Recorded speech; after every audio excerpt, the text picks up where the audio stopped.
from day one with you to help you get started. Can you unmute yourself, Lisa? Yes, this is our 11th year, and Philadelphia Rotary has been with us through when we got our nonprofit status through 2013. And that was the first year. So yes, Rotary has been very good to us and supported us as we've worked to increase the peace in Philadelphia through various ways, various types of programs. So for those of you that don't know, Peace Day Philly is the local initiative for the International Day of Peace, which is a United Nations Day. And our purpose is to present and encourage peace activities at the personal, local, and global levels on and around Peace Day. Last year, we held 11 virtual events ranging from South Sudanese migration experience to the status of youth on the US-Mexican border, from a dialogue about racial reckoning to an interfaith ally training. We're a nonprofit organization, but we're volunteer run. So all the funds we receive go directly to our programs. Peace Day Philly will be using this year's grant to help with the cost of our annual Rittenhouse Square program, where we gather for the International Day of Peace.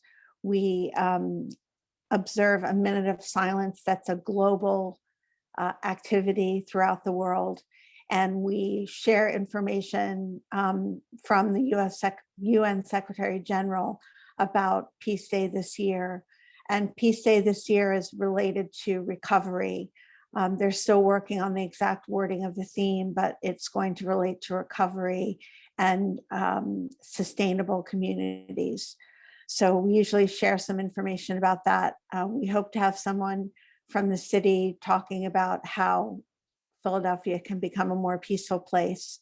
And we always have music, which everybody loves, and especially the kids. We'll also use funds for venues and refreshments for 2 of our featured programs this year. One is called Peace on the Streets, and we're going to engage a high-level inspector of the police department who's going to be one of our panelists. And then we also have a program related to the role of art in building peace. And both of these programs will be panel discussions, but with opportunities for people to share their own experiences. I'm really excited about the Peace on the Streets program.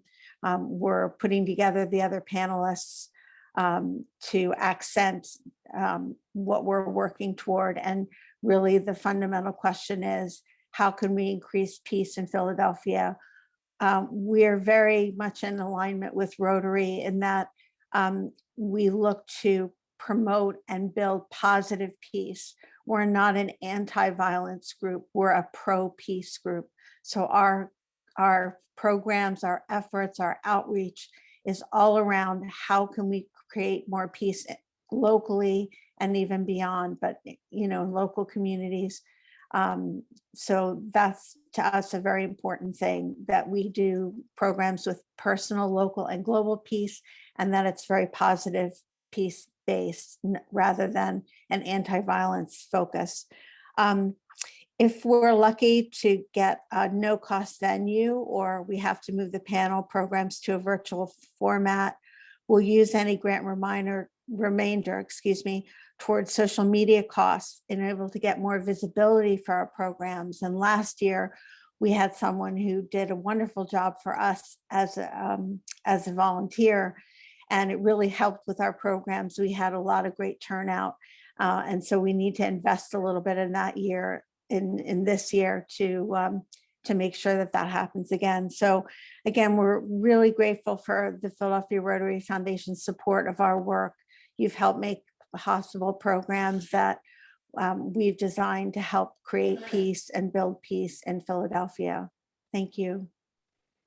That's great, Lisa. Thank you for that. It's always great to hear from you and see you either virtually or in person. But so I apologize. My little Surface tablet as soon as you started speaking, I got a message my battery was dying. So I quickly switched over to my cell phone.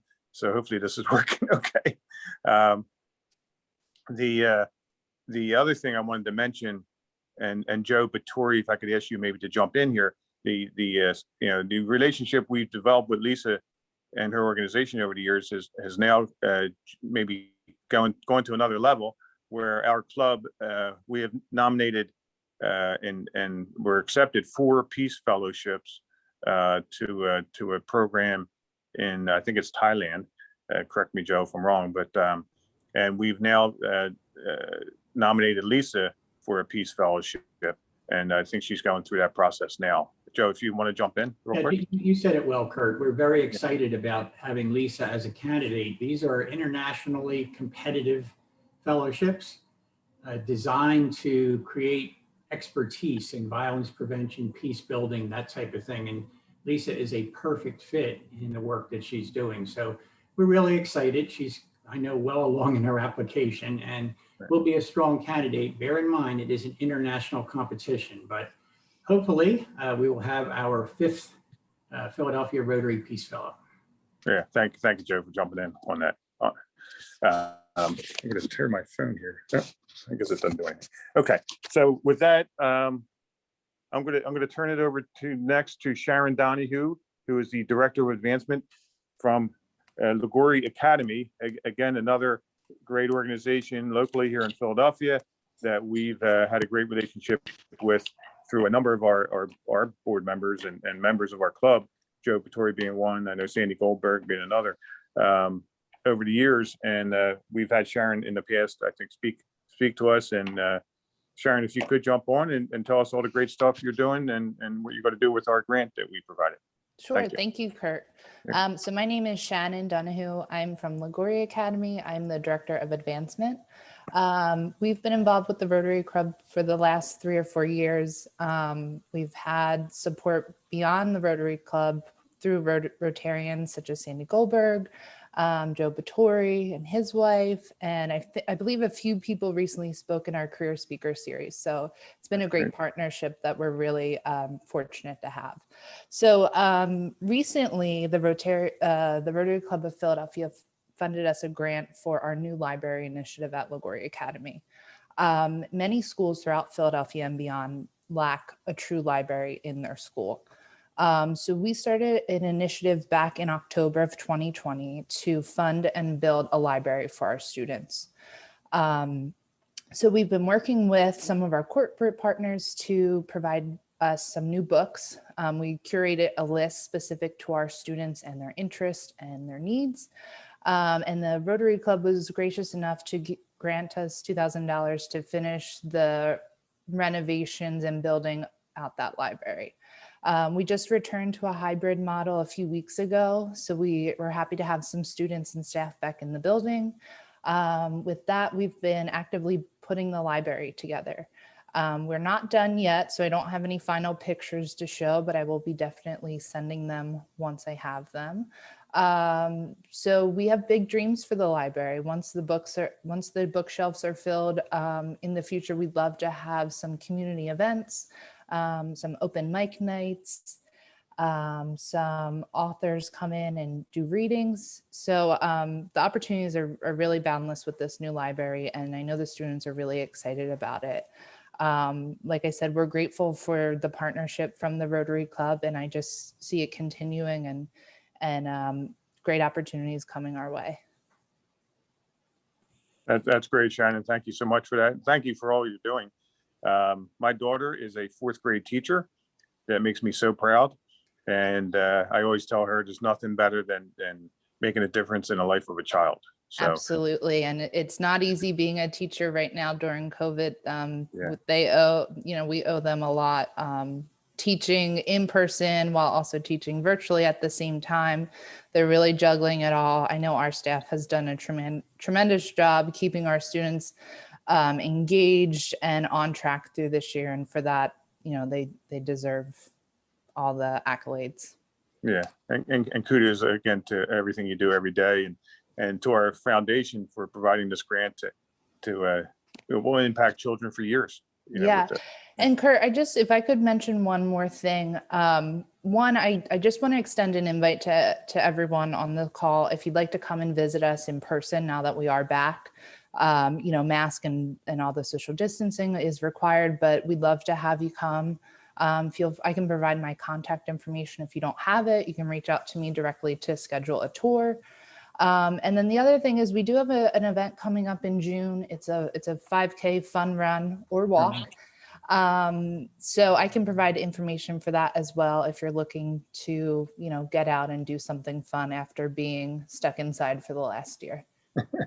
Yeah, please do. Please provide any information. We'll certainly pass it on. Yeah. Anybody on this call can reach out to myself or Jay. I know we've had emails going back and forth, so and we can always get the information to you. So Great. Thank you. Great. Thank you, Shannon. Appreciate it. Okay, so next up on our grant awardees is Alana Robinson, the board chair from Brighter Horizon Foundation. And again, I think we've had a relationship with Brighter Horizon in the past as well. So we're just building great relationships with great organizations. So with that, I'll turn it over to Alana.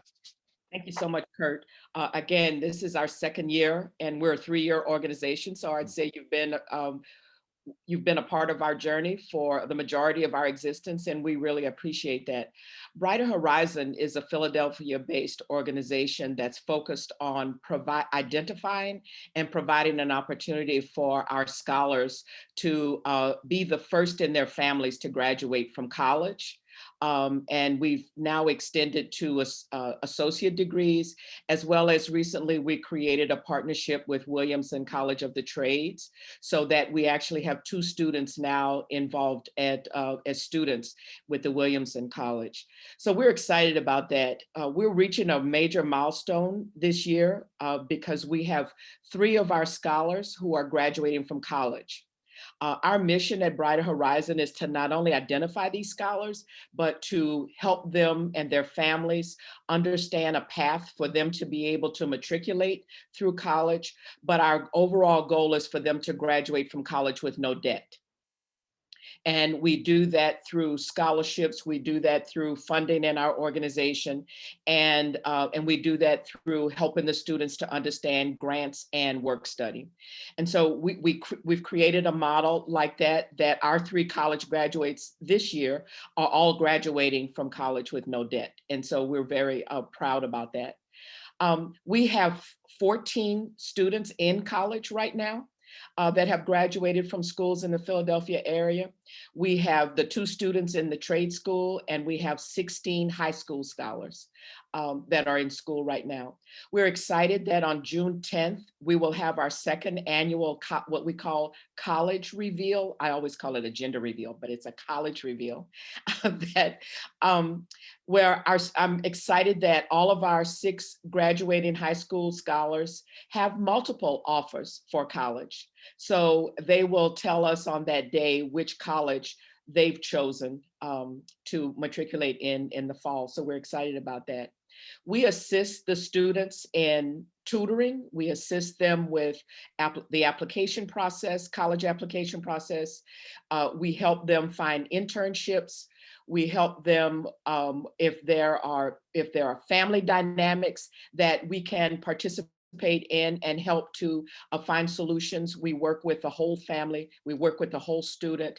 And one secret sauce of our organization is our group of volunteer mentors. We have 33 mentors. They're young adults. Most of them are from the Philadelphia area as well. And they volunteer their time to become partners with the scholars. They become their trusted advisors. It's at a different generational level. They help them to understand how to create some solutions for social dilemmas that they may be experiencing. And so we really value our mentors. We value our community partners like Krista Ray, the Providence Center, Girls Inc., as well as there's the Breakthrough organization that have identified students to work with us. So, and more importantly, we also value our funders and our supporters. And your organization, the Rotary Foundation, has been that partner for us that we really value, and we appreciate your support. That's awesome. And again, we're impacting. I mean, the great things you're doing, we're helping to impact these students to continue and be, kind of be successful in life, right? So, and what you're doing, I was involved with another organization helping kids fill out applications and prepare them for that process. What a cool thing, the reveal. That must be a very exciting day for those students. Yes, we make a big celebration of it, and the students and the families love it, because some of the families can't even imagine that their foster child, the child that they're the guardian of, the child in their family actually has an opportunity to go to college. So it's a big deal, not only for the scholar, but for the families as well. Yeah, that's great. Great stuff. Great stuff. Thank you for all you do. Thank you. We appreciate it. Yep, you're welcome. So with that, I'll turn it over to Sarah Wasserstein, the Executive Director of Next Steps Program. And again, another, I think, repeat relationship here, if I'm not mistaken. So this is actually our first time receiving funding. how was it? So It seems your name seems so familiar to me. So I'm Sarah Wasserstein. I am the Executive Director for the Next Step programs. And so TNS for short was founded on the idea that we wanted to provide services for individuals with disabilities in our community that they weren't receiving. And so essentially when COVID hit, what happened was we got together via Zoom and we were like, okay, what can we do to support our community because they need help? These individuals rely on schedule and consistency and knowing what's going to happen. And we were in a time of such panic and just unaware of what our next day was going to look like that TNS really stepped up. And so we created programming exactly for the needs of our community. And so it started off our transition social group as an online model.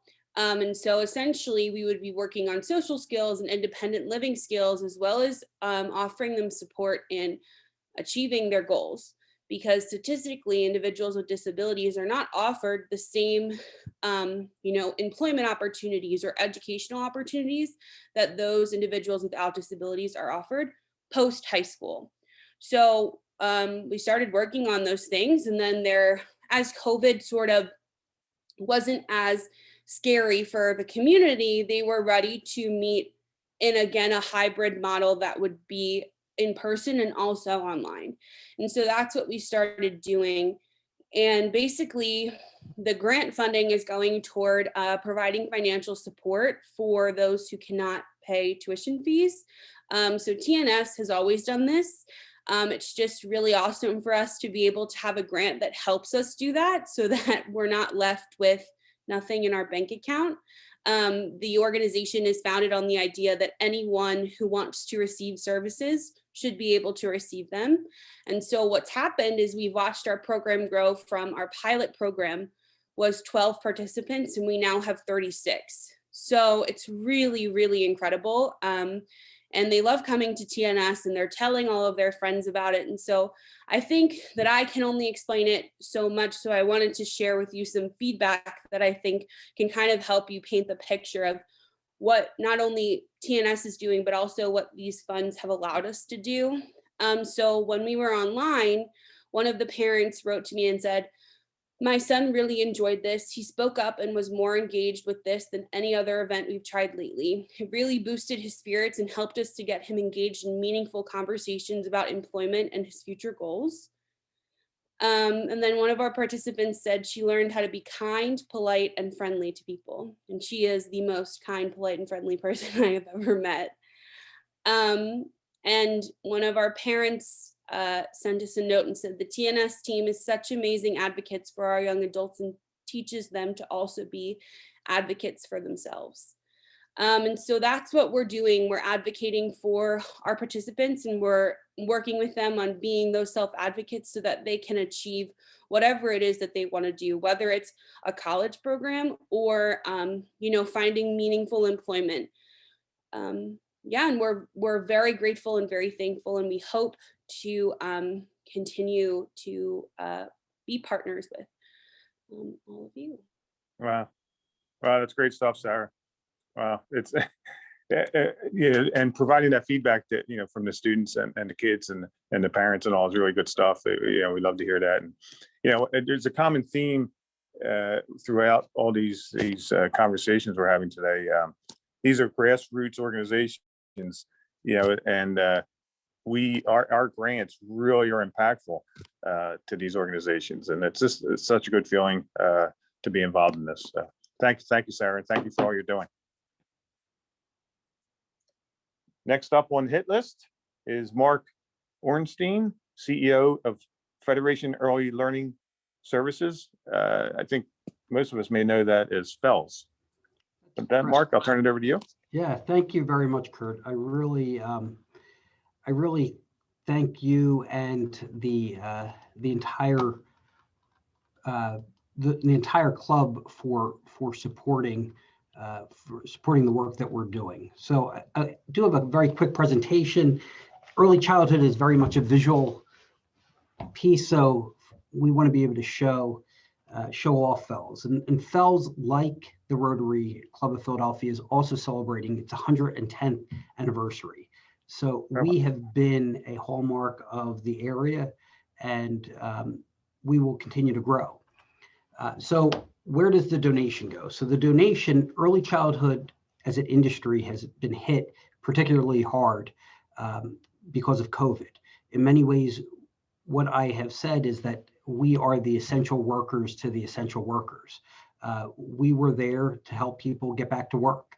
And this generous donation is going toward classroom materials, activities, playground maintenance, scholarships for families who may not be able to pay for tuition, and ultimately general operations of the organization. As I indicated, we have been around for 110 years. We are anchored through Jewish heritage, and when we talk about that, it's really more around the values of Judaism, of acceptance, of engagement, of love, of really focusing on children at where they're at. And we continue to really focus on looking at how do we express our Jewish heritage to our students, even though many of our children are not of Jewish faith or Jewish culture. The essence of Judaism is important to be able to pass on to our students.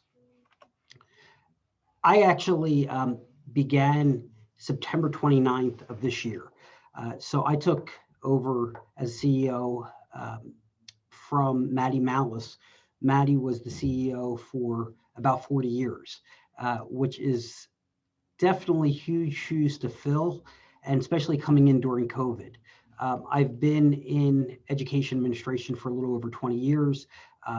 Started my career as a special ed attorney in Philadelphia, ended up managing the high schools for the School District of Philadelphia, worked in Delaware County for a number of years, and for the last 8 years have run a large charter network in Detroit, Michigan. So coming back to Philadelphia for me was very, very much about coming home. And actually I worked for FELS during high school, so it really was coming home. So as I indicated, we are built on Jewish values and traditions, and we're committed to helping families afford childcare. We provide opportunities for students to feel loved and capable of learning. We provide opportunities for students to be in safe and inviting early childhood centers. We want our students to be able to respect diversity, which I'll talk about in a minute. And our parents truly are partners. And we are spread out across not only Philadelphia, but we're in Montgomery County and Delaware County. So we have 5 centers.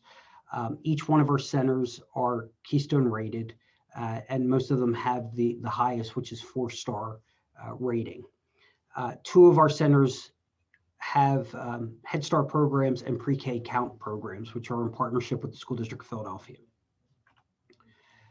So we are going into a very aggressive fundraising initiative called Classroom Champions.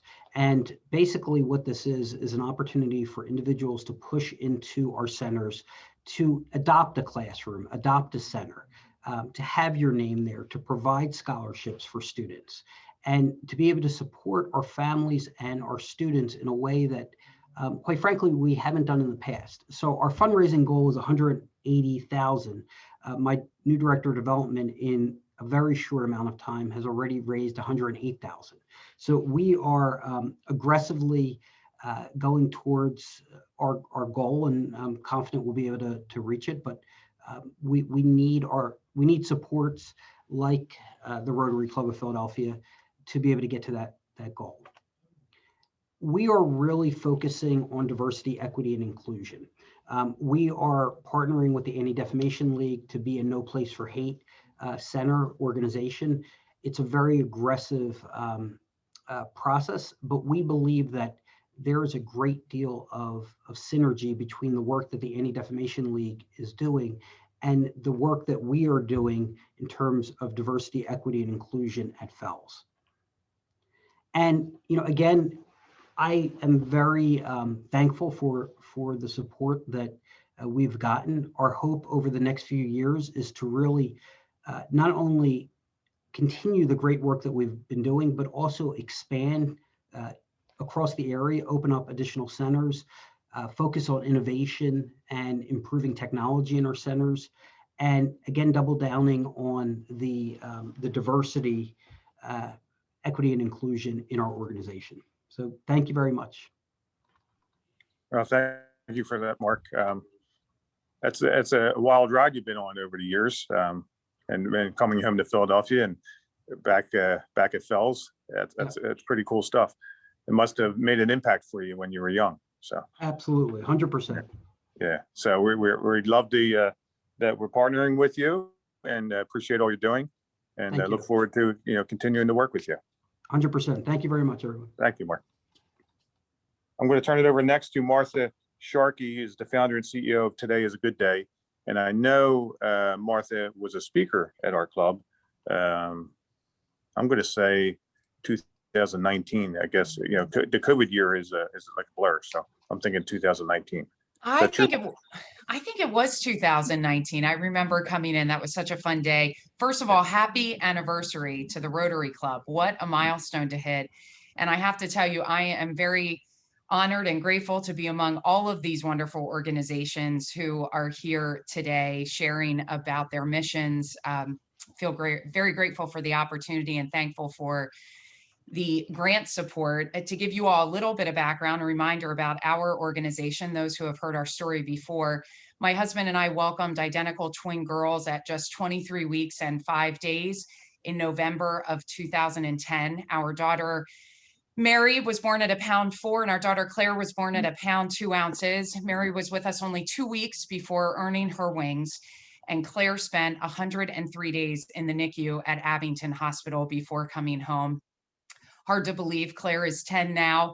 This picture is one of my favorites. During our extended NICU stay, we always knew that we would want to give back in some way, and we founded Today is a Good Day. We recognize this gap in care for parents who are trying to navigate the NICU journey. So this photo is one of my favorites. It's the day that we received our 501c3 status from the IRS. So you can tell that Claire at age 3 was very excited about this. But the mission of Today is a Good Day is to provide personal and financial support for families who experience the NICU. And these are some of our memories over the years of building care packages, making bonding squares for families, delivering care packages, delivering Thanksgiving meals. When we looked at that gap in care that we saw for families navigating the NICU, what Paul and I personally experienced from conversations that we had with families, we saw this widespread unmet personal and financial need of the families going through the NICU. And we wanted to figure out how we could help support them to be better advocates for their babies and for themselves and their families going through this very overwhelming and isolating situation. So when we look at our programming, they really fall into these 3 buckets, which is increasing awareness and access to informational and inspirational resources, fostering a personal connection among families, which is so important, And then also helping families with financial support and helping to connect them with in-kind financial resources. And that's all to help them as they graduate from the NICU, help them to be, the parents and families, to be better advocates for their NICU babies and their miracles. When we look at the programs that we're doing, this is really where this grant that we received from you all, and we're so grateful for it, that's where this comes into play. The grant from the Rotary Club allows us to continue serving our families through our ongoing programs, specifically in the city of Philadelphia. We just launched a new partnership with Jefferson. We work with the Ronald McDonald House and with Einstein Philadelphia. This grant allows us to continue providing care packages to families in the NICU with personal stories, with the simple message of congratulations. After our daughters were born, we had so many people that came up to us to say, I'm sorry, crying, not sure what to say to us. We start with the message of congratulations, because a birth, no matter the circumstances, should be celebrated. But this grant also will allow us to continue our sessions for families to connect with graduate families and talk about questions they're having and concerns they're having. And we'll continue doing our Thanksgiving meal project, which is one of my favorite projects. We delivered 175 Thanksgiving meals last year. We will be delivering more this year now that Jefferson is a part of our network. I also wanted to just touch base a little bit on COVID.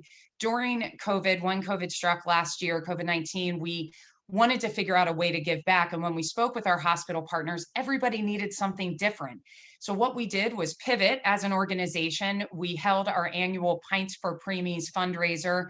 We took all the funding from the fundraiser in addition to some capital funds from our organization, and we distributed grants to our hospital partners so they could buy items that they needed for their families, for their hospital staff. We were also able to provide 5,000 masks that we distributed to our different hospital partners to give out to families going in and out of the NICU. We moved all of our programs virtual, which we are continuing to this day, and we're able to add some different programs such as a NICU Dads group and coffee and conversations regularly through our local Greater Philadelphia NICU Miracle Parent Network on Facebook. We also have started some new programs. So as my friend Lisa knows, we launched our new Today is a Good Day podcast series. If any of you like podcasts, I encourage you to check them out. They are on our website, but also available on any of your favorite podcast listening apps. We are just finishing up our second season for the podcast. We launched a new partnership with this great company out in Oregon to provide swaddle sets to babies within our care packages. And we moved all of our team building programs that we host virtual. So we've now been hosting virtual team building programs across the country, which has been really exciting. At the end of the day, through all of these programs and what we are trying to accomplish, at the end of the day, this support from the Rotary Club, all of our work that our volunteers are doing to help advance the mission, it all comes back to one word for us, and that is the word hope. This slide oftentimes gets me a little choked up. This is our daughter, Claire. She dropped from 1 pound, 2 ounces to 15 ounces on day 3 of life. This is Claire, 10 years to the day that she graduated from the NICU, standing at the bus stop with her little sister, Martha Rose. And so all that we are doing through Today is a Good Day to expand our mission is to provide hope to other families who are going through some of the darkest days that they have, and to help them to have good days ahead. So thank you so much. Thank you so much, Martha. I remember listening to your story that day at the Pyramid Club and thinking, just how impactful, your story is, taking a tragedy and turning it into something meaningful and impacting others in such a wonderful, wonderful way is just really all inspiring, to tell you the truth. And it's great to see your success with your organization. I told you that day, I think I love your name. I'm a podcast listener, like I said, or I think Jay said, but and it's all positive podcast. So Today is a Good Day. It sounds like a great podcast to me. So I'll be listening. Thank you so much. Thank you for all you're doing, really. Last but not least, I will turn it over to David Childs, who is the Executive Director of the Lutheran Settlement House. And again, we've recently had some work we did with the Lutheran Settlement House, a fundraiser that we benefited the Lutheran Settlement House with. And with that, I'm excited to hear from David. Thank you, and thank you all for having me. And Kelly, I think, is the one that introduced us to the Rotary Club, and really grateful that she's made that connection for us. Next year is our 120th anniversary. But I'd like to say, I think we Rotary, I think we look great for our age. I don't think we look a day over 75. So I think we're only getting better. So Lutheran Settlement House, we function in the Settlement House philosophy, which is that people come to us often in crisis, and our work is to stabilize them from that crisis, help them recover from the trauma of that crisis, and then prevent the next crisis from happening. And so we look at how we can support not just what a person or a family needs in the immediate, but also think about how we can provide additional supports all under one roof to help stabilize that family and help them grow and recover and lead the future that they deserve. So the support that we've received from Rotary has gone to our food pantry work, which does serve the general community, but is also integrated into all the other programs that we have. And so in the general community, in this past, since COVID hit, we've been serving about 250 families a month. That's up from 100 families a month pre-COVID. And we've delivered in the past year 260,000 pounds of food, which is up from 125,000 pounds pre-COVID. And so you all are helping us expand the work that we're doing. And the food that comes out of the food pantry is the traditional canned good, box goods, but we also have fresh produce that we give to the community. And that we consider critical because produce is the healthiest food and also the most expensive to get from the grocery store, as well as meat, dairy, other things that people can use to supplement their diet. But the food pantry is not just serving people who are coming to us from the general community, but it's integrated into our other programs. So for example, last year we worked with 6,000 survivors of domestic violence. So survivors would come to us, they would come into counseling, they'd come into support groups and education groups. And when they were leaving, they could pick up food from our pantry so that as they're recovering from a crisis in their life, and often a crisis that has economic impacts, they're able to pick up food to bring home to care for themselves and care for their children. An example of what this looked like during COVID, we were working with one client who was essentially trapped in her apartment. She had lost her job. She had applied for benefits, but hadn't received benefits yet. And her abusive partner was stalking her outside her apartment, and she didn't feel it was safe to leave. So we delivered food to her each week so that she would have food that could sustain her until she could get the protection from abuse from her partner, and until she could get her benefits. We also serve over 120 seniors in our senior center. They come to have social interactions and to learn to be healthy so that they can live independently as long as possible within the community. And when they come to our center, they also receive 2 meals and food that they can then take home to cook for themselves. During COVID, obviously, we couldn't have seniors coming into our building, so we started delivering food to all the seniors, both ready-made meals as well as food from our pantry and produce that they could make for themselves.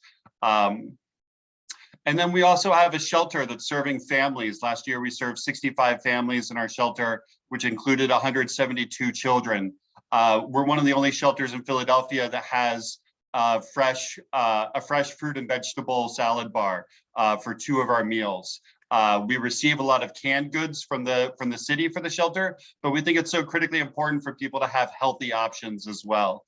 And so we are able to serve healthy food, fresh food in the shelter. And during COVID, when we've had all the kids doing their online learning from within the shelter, our food pantry has been able to provide those kids apples, oranges, fruit they can take, snacks, We are doing snacks all day long because every kid has a different schedule, but we want to make sure that they're getting the food that they need so that they can learn and be successful in school.